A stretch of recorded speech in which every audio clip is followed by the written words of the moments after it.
Actually doctor किरणमुळे मला हे ठिकाण खूप दिवस बघायचं होतं. त्याच्याकडून खूपदा पाहिलं होतं. एवढे वर्ष आम्ही ठरवून नेहमी प्लॅन कॅन्सल झाला. पण यावेळी तनिषने व्हिडिओ पाहिला आणि तो जो मागे लागला की माझ्या बर्थडेला मला इथेच जायचंय.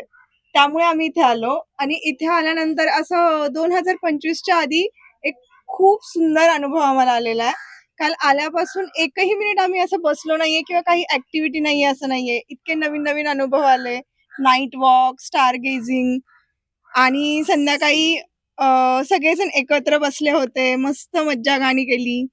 स्विमिंग पूल आहे आणि बोटिंग, स्पेशली बोटिंग. इथले सगळेजण खूप छान मदत करतात.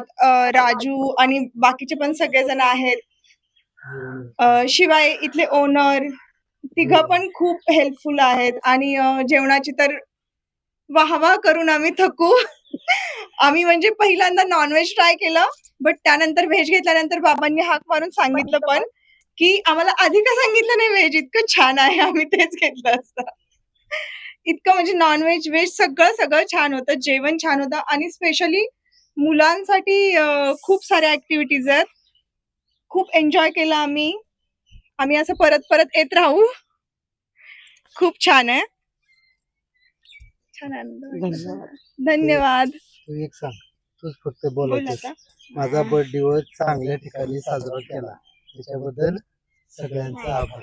बरं, तुझी फेवरेट गेम कुठली इथली सांग. एवढं सगळं आपण ऍक्टिव्हिटीज केली त्यातली कुठली फेवरेट आहे, सगळ्यात जास्त फेवरेट काय? तुझं तू काय मिळत?